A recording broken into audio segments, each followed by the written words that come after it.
Welcome to A Conversation with History. I'm Harry Kreisler of the Institute of International Studies. Our guest today is Pamela Constable, who is a foreign correspondent for the Washington Post. Her book is Fragments of Grace. Pamela, welcome back to Berkeley. Thank you. It's a pleasure to be here. You're a rare breed, the breed we call foreign correspondents. What is distinctive about that vocation?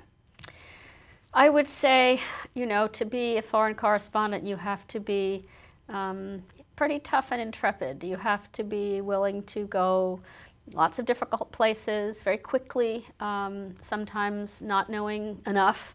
You have to be willing to go for a long time without a hot shower or a good meal. You have to have lots of initiative and lots of sort of willingness to plunge yourself into something new. New cultures, new religions, new societies, places where you may not know anyone at all, and do your best to sort of bring them alive to readers back home. You have to be sort of a salesperson all the time, constantly projecting yourself into new worlds and trying to be like have many antennae at the same time and just grasp as much as you can. It's a true multitasking profession, I would say. And what is the best way to prepare for a particular assignment?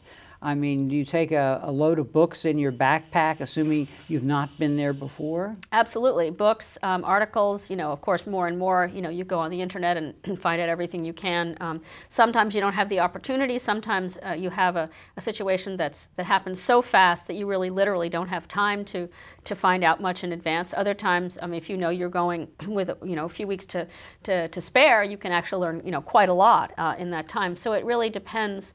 It really depends on the circumstance, but really the essence of being a foreign correspondent is that even if you have no preparation at all for that particular circumstance, you have a broader kind of preparation with dealing with new circumstances that enables you to say, okay, what do I do when I land in this brand new place with mayhem breaking loose? You have instincts that you've developed about what's the best thing to do. And then once you're there, I guess you must have an eye and an ear for the subtlety and complexity of what's going on, because as an American journalist, you're based in Washington. When you are based in Washington and are flying abroad, you come with preconceptions that may be wrong. That is, policy preconceptions that you're hearing in Washington. Yes. I would say that one thing that's very important is that you have to rely on those around you. When you land somewhere, especially if it's a place where you don't speak the language, hopefully you'll be getting help from people who are there. Often it's other journalists. You can, obviously hire people to help you with language, but you sort of develop a cohort group of people you interview as sources, local academics, diplomats, varieties of people who are in the places that know a lot more than you do and can help you get started. But really, when you're out in the field and you're in, villages and towns and small places and you don't know who is who and what is what, you really have to rely a lot on the people who are helping you interpret, being your eyes and ears, and really helping you to interpret things like what's happening in a crowd around you. What are the people saying? What's the mood? It's not just, hello, how are you? My name is so-and-so, but you're really trying to get a sense of something, and that is very difficult to do sometimes. Has the post 9/11 world created an environment which is more dangerous for a foreign correspondent, or was the level of danger always very high? I would say that it's increased it greatly, and it's also changed it greatly. And one of the ways it's changed it, obviously for journalists as well as for soldiers and others, is because there's so many bombings now. Whether it's a roadside device or a suicide bombing in places like Iraq or Afghanistan, you never know where the danger is going to occur next or how, and it's not aimed at you. It's just that you happen to make the wrong turn or you happen to be in one place instead of another. So it's this random kind of violence, true terrorist violence, in which civilian safety is of no concern, that has really changed the nature. Before, I mean, I remember being in riots in third world countries. It's a different kind of fear or problem that's created.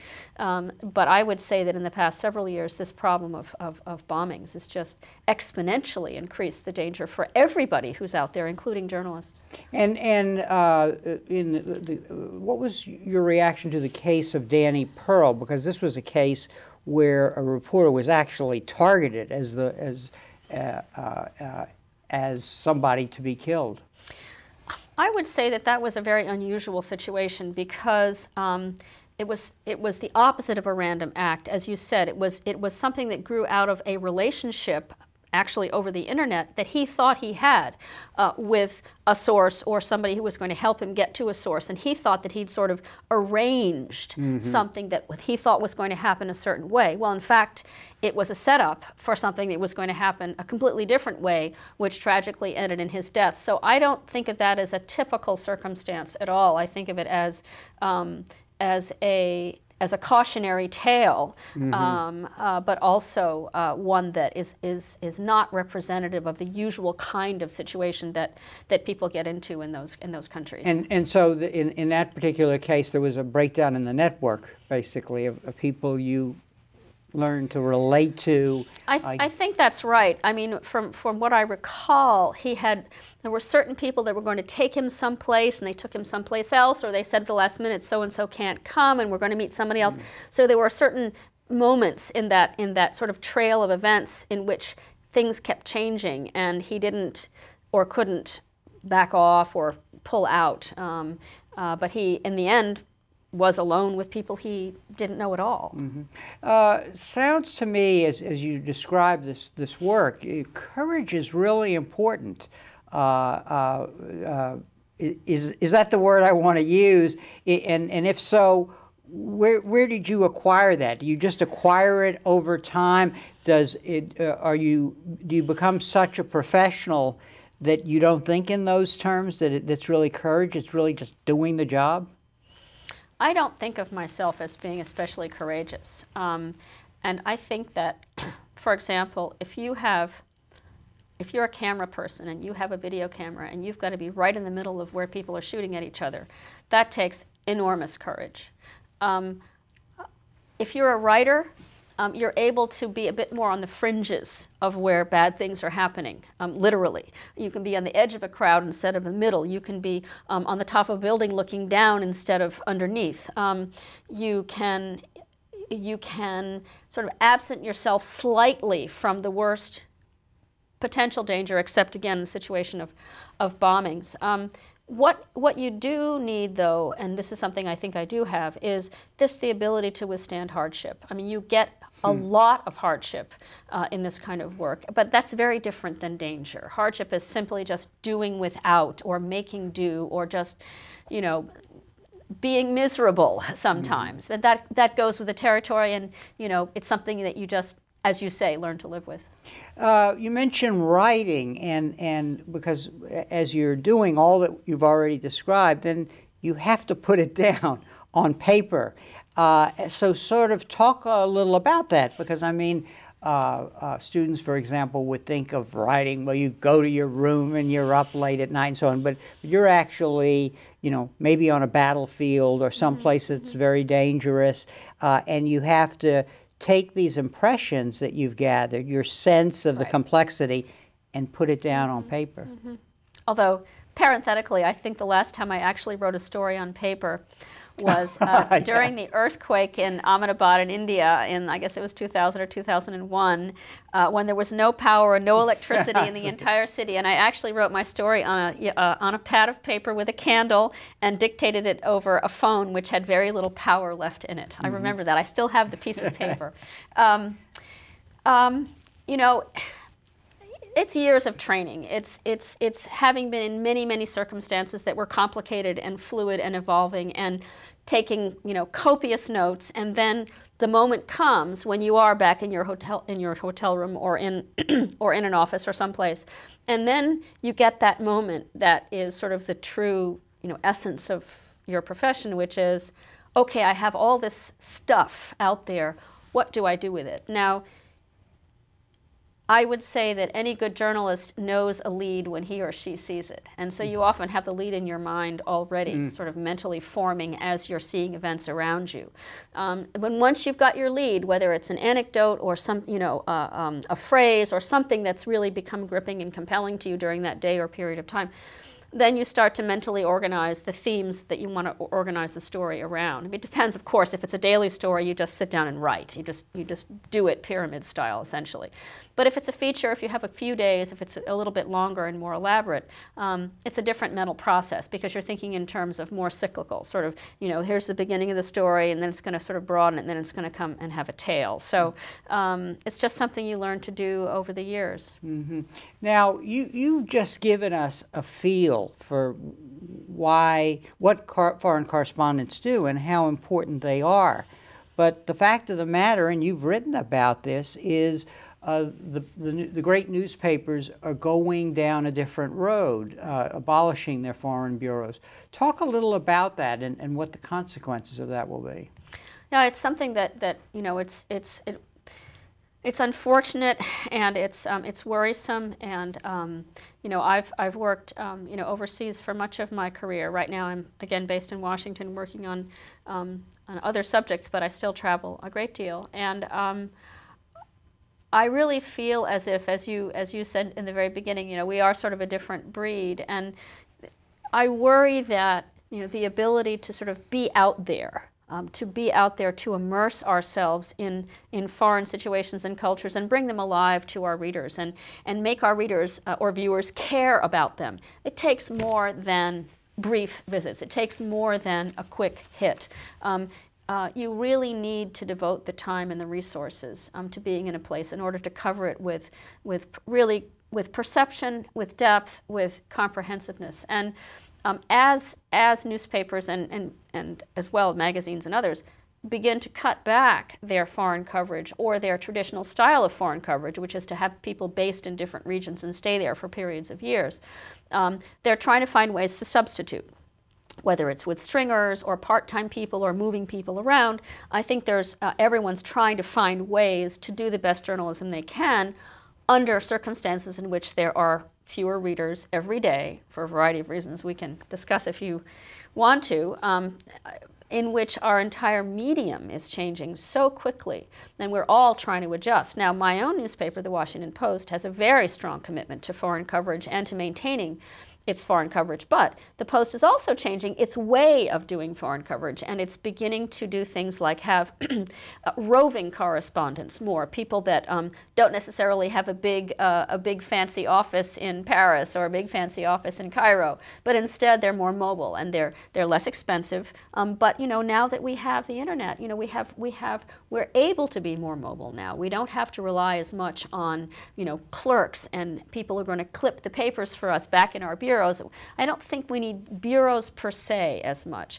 We need more mobility. We need more ability to be much more flexible.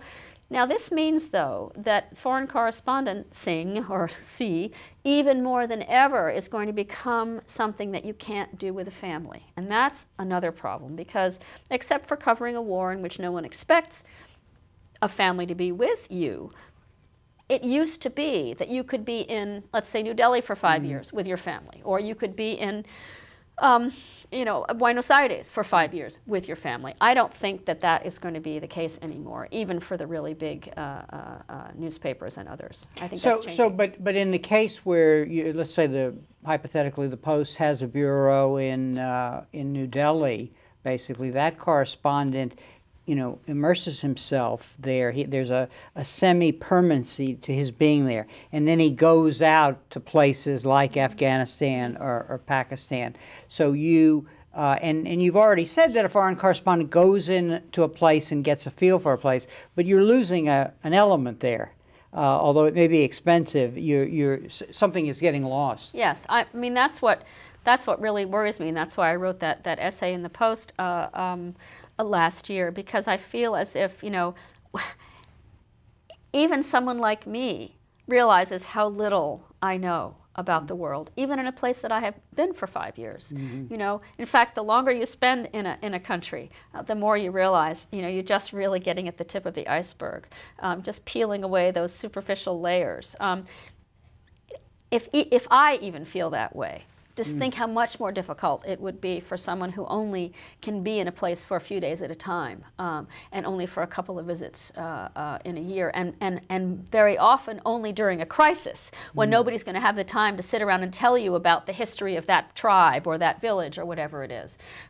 So I worry that, you know, because of the pressures on our profession to cut costs, to do things more quickly and more cheaply all the time, that we will inevitably, in spite of our best efforts, lose that special perspective and that special niche that we occupy between, you know, the instant news and the scholarly tome, which is where I like to think that journalism has its value. Now that this is happening, and I would imagine that it's the bottom line, but it strikes me as being a reflection of, on the one hand, the decline of American influence in a way, in the sense that we're able to write off the knowledge we need to essentially think about the world as we're involved in the world. And it also then plays in, because of all the great powers, the United States must be the most provincial, basically, and most in need of having this sense of complexity and nuance that the foreign correspondent is bringing. Well, especially, I mean, especially when we have thousands and thousands of troops abroad fighting. I would say more than ever do we need to have the best understanding we possibly can of the places that they are, the forces at play there, and the influence and the circumstances and the reasons that we're fighting in those countries. And then the other thing, of course, is as the world becomes more globally interconnected, virtually and also financially, it behooves us, again, more than ever to understand what's going on. I mean, if you know, a Chinese bank is going to buy the Brooklyn Bridge tomorrow, I think we really need to know a lot more about China.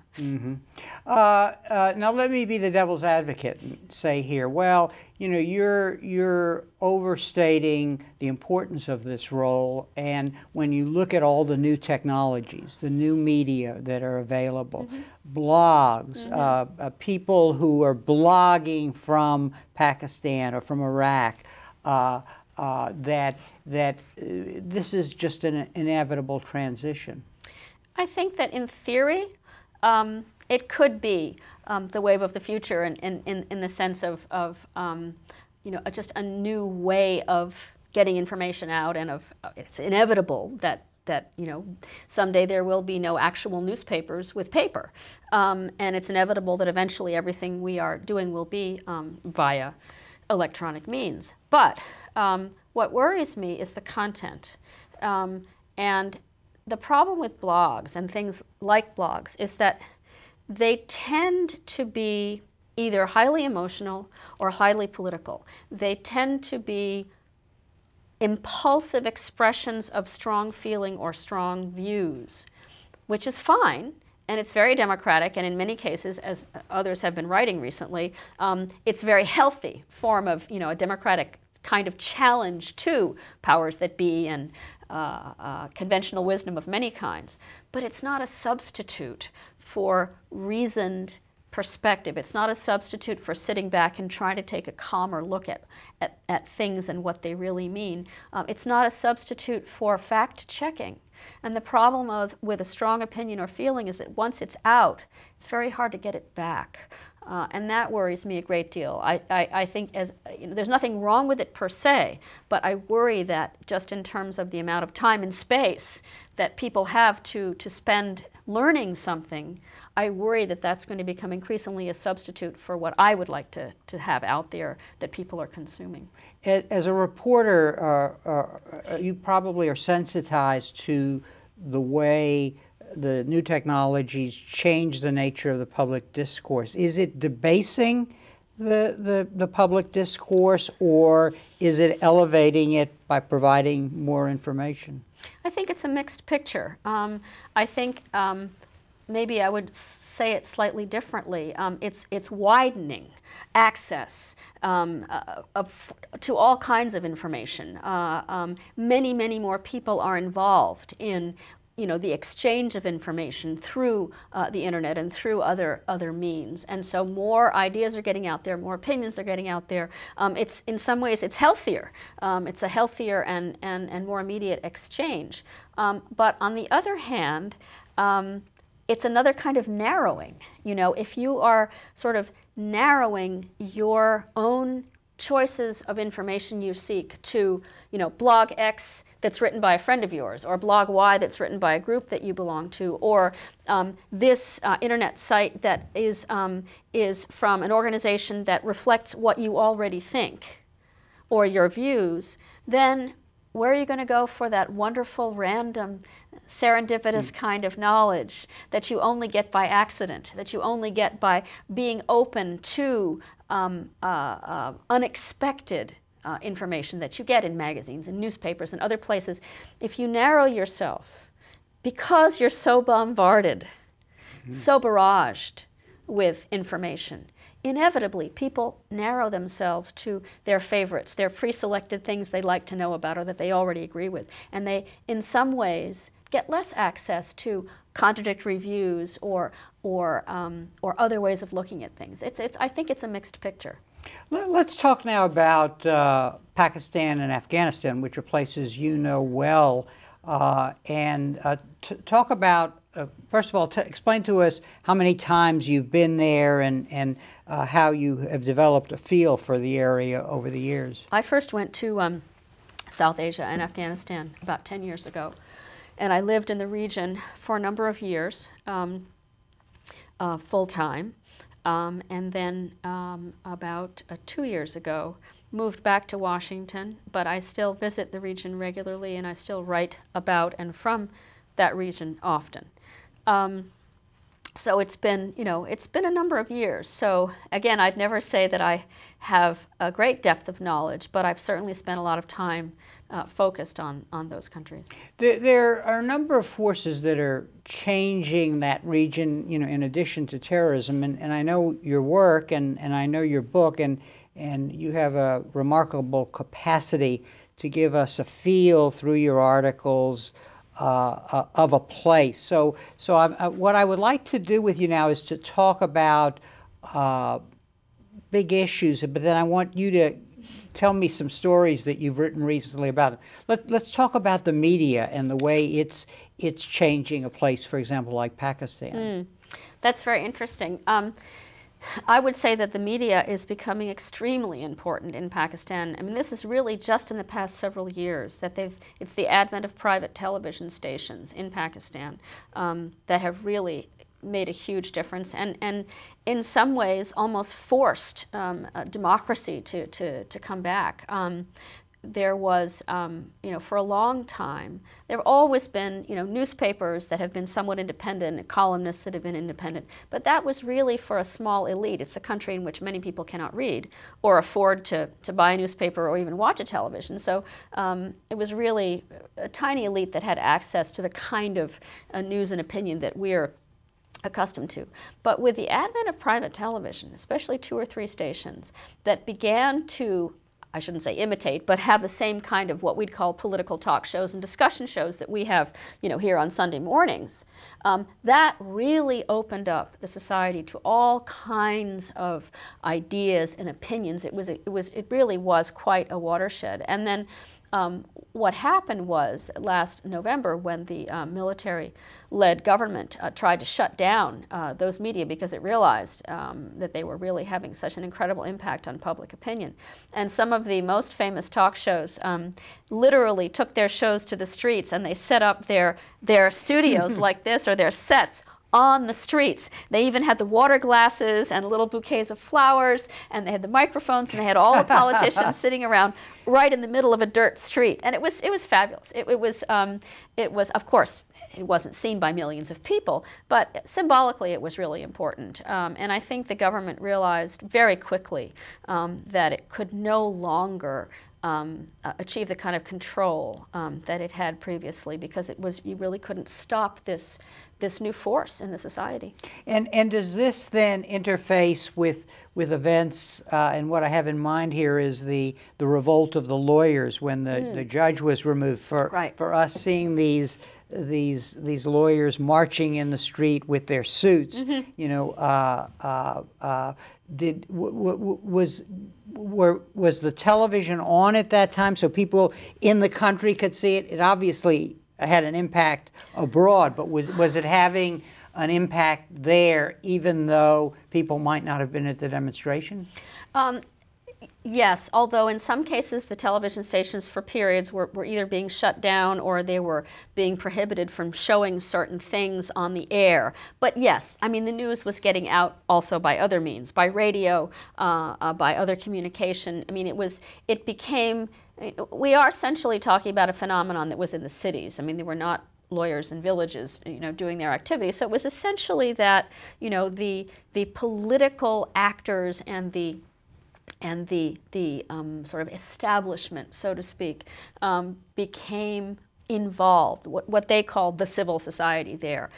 Excuse me, not just the lawyers, but the civil society and the professional class and the political class that essentially had in the past, you know, either stayed out of politics or had been involved with one party or another, but this was something completely new, to see people out there in the streets, you know, as you say, the men in the black suits, you know, having tear gas canisters thrown at them. It was quite a jolt, I think, to the system there, and it also made a huge difference.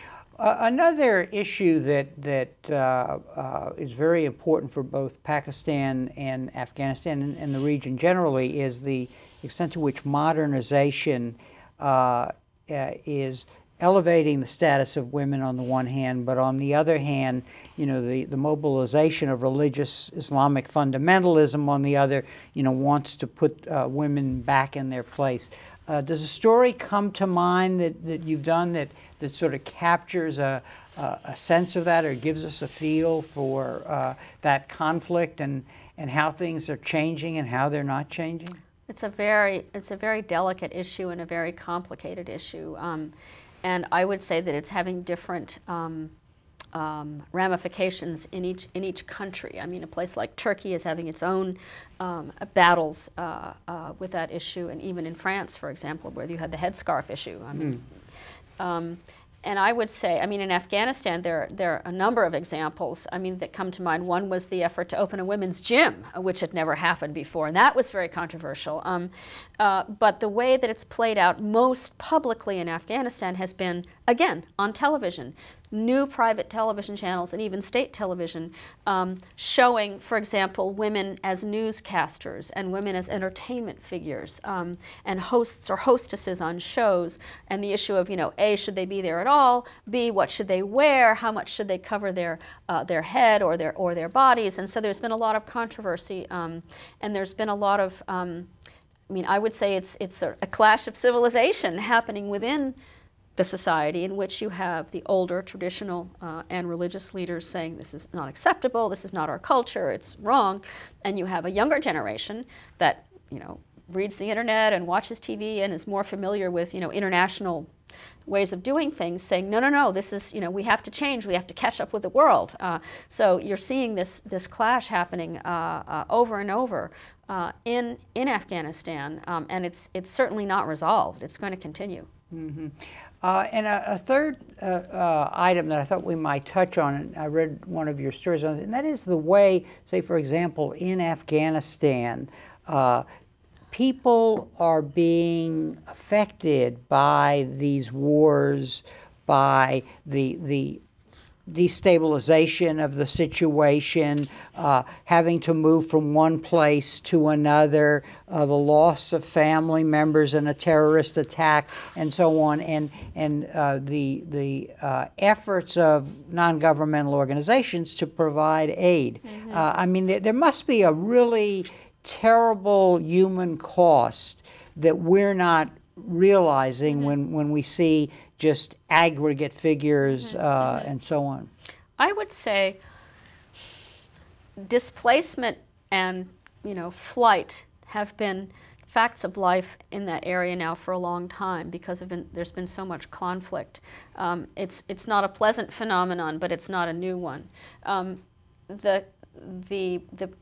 The aspect that worries me even more than that is what I call the breakdown in the social compact, the breakdown of ways of life, the breakdown of relations among neighbors, for example, in their neighborhoods, for example, in Baghdad, that once had, Sunni and Shia and Christians and all kinds of people, and now that's gone completely.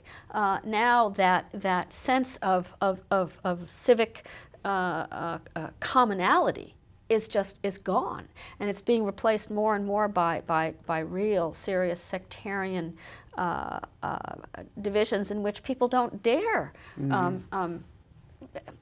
interact even anymore. In Afghanistan, to a lesser extent, but the same thing happened. There was a long period of time in which there was a real danger of terrible ethnic strife and a lot of real brutality, especially during the Civil War. Much of it was based on ethnicity. And fortunately, in the past few years, there's been a calming down of that issue, and essentially the government has tried to sort of buy off different groups and sort of to get them to more or less, be inside the tent rather than outside the tent. But Afghanistan, too, has also lost a lot of what you call, sort of the handshake culture, the sense of, you have relationships built on trust, whether it's the family or the group or the village or the tribe or the region. A lot of that is gone.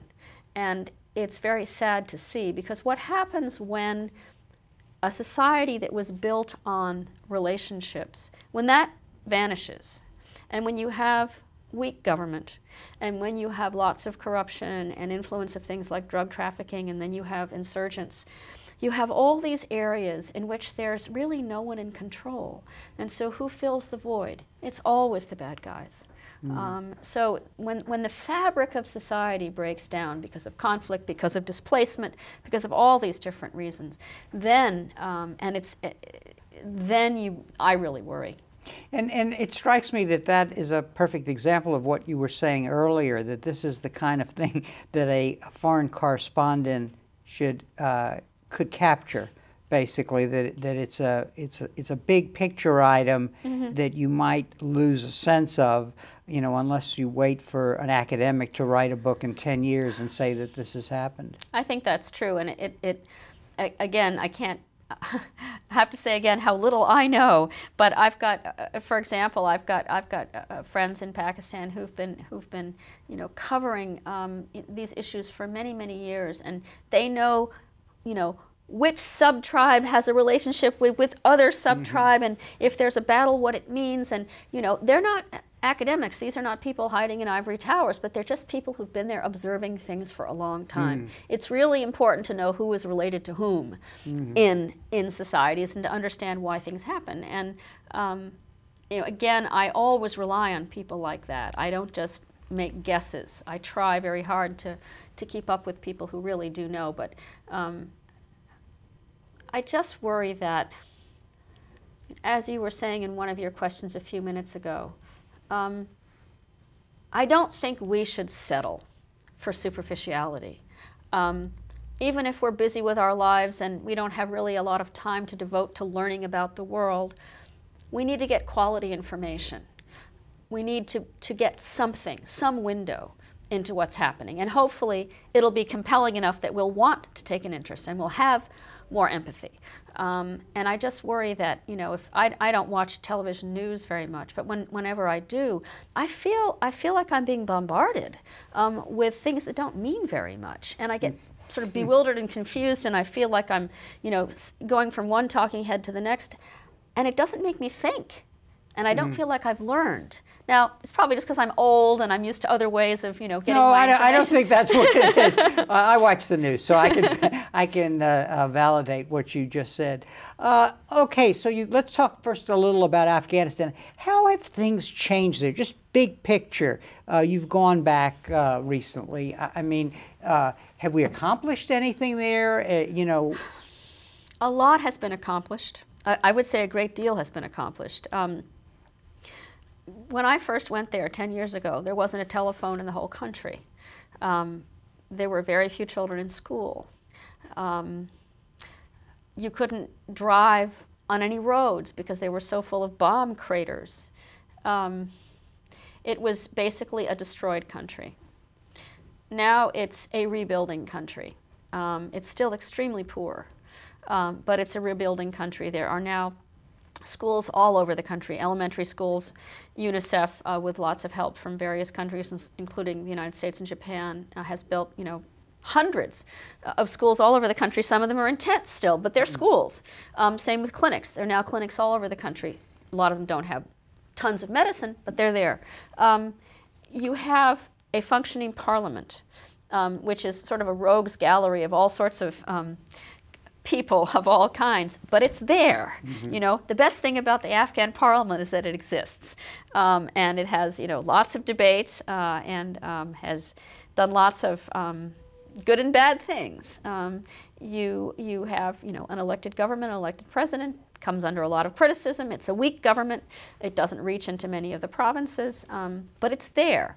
You have huge international presence of aid, diplomacy, military support. All those things are there. The sad part is that because the violent insurgency has made a comeback for over the past 2 years, there's been a lot of slippage in those accomplishments. A lot of, for example, you were asking about women. It was a huge accomplishment in getting girls' schools opened and getting girls access to education in Afghanistan. Well, a number of those schools have been attacked by the insurgents, and so of course people keep their daughters home. So especially across the south, where the Taliban insurgency has been very active, a lot of schools have closed. So you see this sort of beginning of closing of the political space and the space for the kinds of accomplishments. A lot of the aid organizations have had to pull out of different places because of security problems. So hopefully that will not go on forever. If it does, then you're going to see serious backsliding. But I like to look at the positive side of things. So it would be hopefully in a year or two, if that insurgency is able to be contained, then hopefully the country can sort of get back on that path of rebuilding that was going pretty well until about 2 years ago. Pakistan's recent election seems to have turned out better than one would have expected. I mean, the image of Pakistan has become the most dangerous place in the world. Al-Qaeda occupying and emerging again in some of the territories. Musharraf holding on and really being increasingly incapable of governing. But the election went the other way. In what way, and why do you think that happened? It was a very impressive election. I was there, and many of my colleagues, and we went to many polling stations, and we saw very little signs of difficulties. Everyone thought that there was going to be massive government fraud, and that therefore there was going to be, riots in the street afterwards. None of that happened. I mean, the election went very smoothly. As you know, the so-called more secular parties did very well, and the religious parties did not do very well, which is really an important point. It's really interesting, and I've actually heard it said, and it's interesting to think about, the assassination of Benazir Bhutto, which occurred not long before the election. I believe it was December 27th, something like that. The election was, I've forgotten, February 18th or something. Cast a pall over the country, but also, I think, made everybody sit up and say, uh-oh, we're about to lose everything here.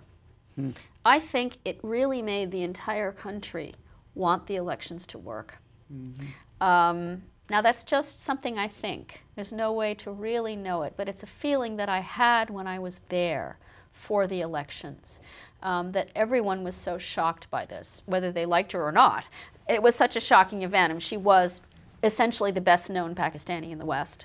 And it really was a stunning blow.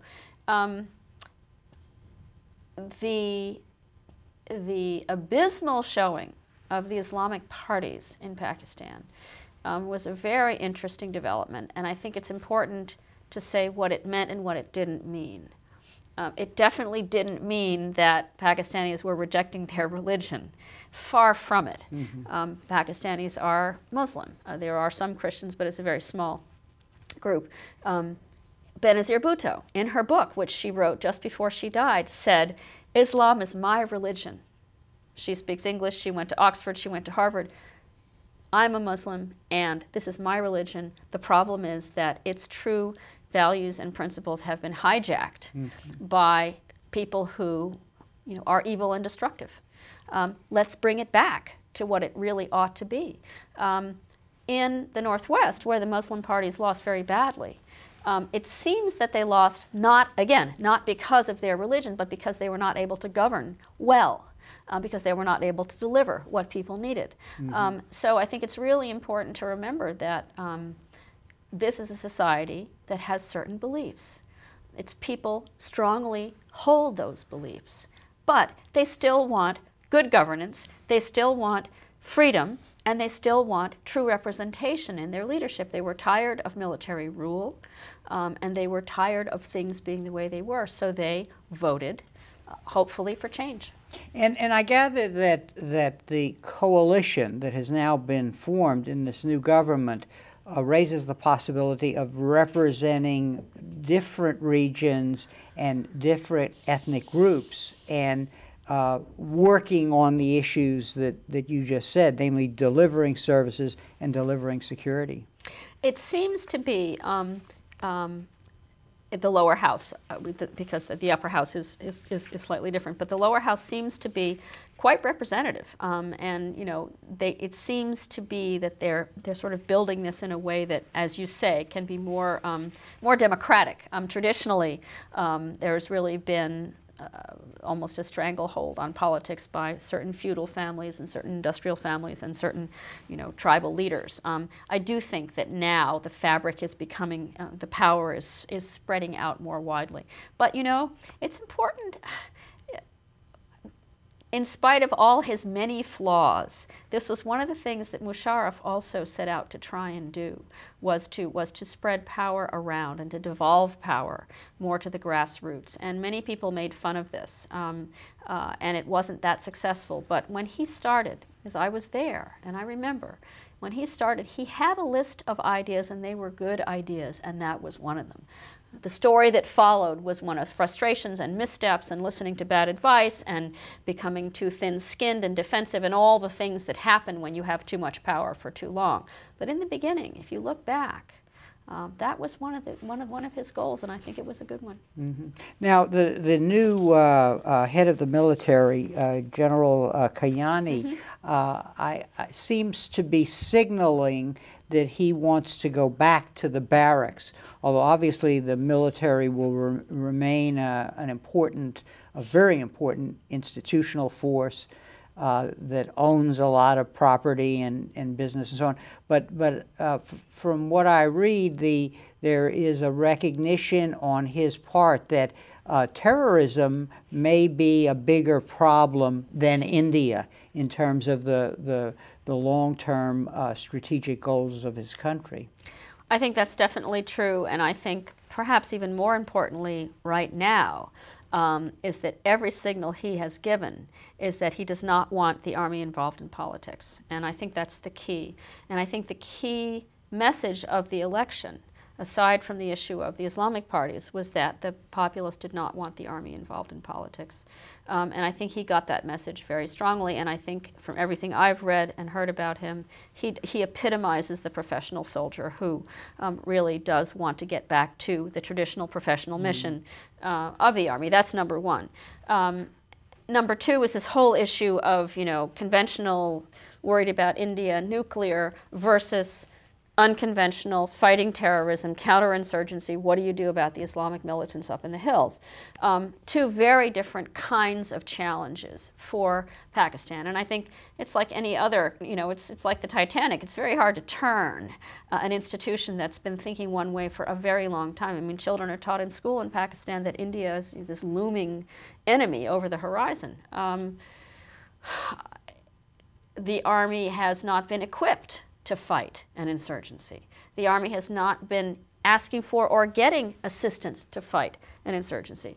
And yet it has this incredible issue of national pride and sovereignty and not wanting, foreign troops to come in. So there's a kind of a conundrum there. It doesn't really have what it takes to fight the bad guys.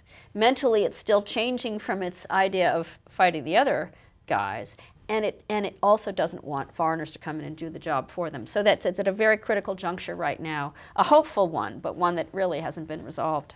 Now, then there is the ISI, the intelligence services that in its institutional history was in bed with the terrorists at various times because as were we. Yeah, well, right. No, we're going to get to it. Yes, no, we're going to get to the U.S. in a minute. Is that evolving, do you think, or is that just something that somebody within the country is going to have to clean up at some point? I would say that it's an evolving situation. We're talking about a military institution, and although it's often been described as a state within a state or a rogue agency, it is in fact a military institution. It's part of a military institution. So if the new military leaders in Pakistan are serious about what they say, I think that they're going to be much more, what's the word I'm looking for? I think they're going to keep the intelligence services out of politics, which is a very good thing, and hopefully use them much more in the way they need to be used in terms of looking at the true enemies of peace and stability in the region. There are elements of the intelligence agencies that have sympathies toward the insurgency. But I think that the government, the state, and the institution realizes that, number one, there have been a lot of attacks now on Pakistani institutions. There, in fact, was a suicide bombing outside an intelligence agency facility not long ago. There have been suicide bombings and bombings of other government military facilities, even the general headquarters, even in Lahore. So I think that the writing is on the wall now, and I think it's very clear to everyone in Pakistan and the leadership that, it's important to see who the enemy really is and to really focus on it. Let's talk about the U.S. role, because our footprint has been very heavy. It's often, as you suggested, been on the wrong side. This goes back to our support for the Mujahideen and the use of Pakistan to facilitate the arming of the Mujahideen and so on.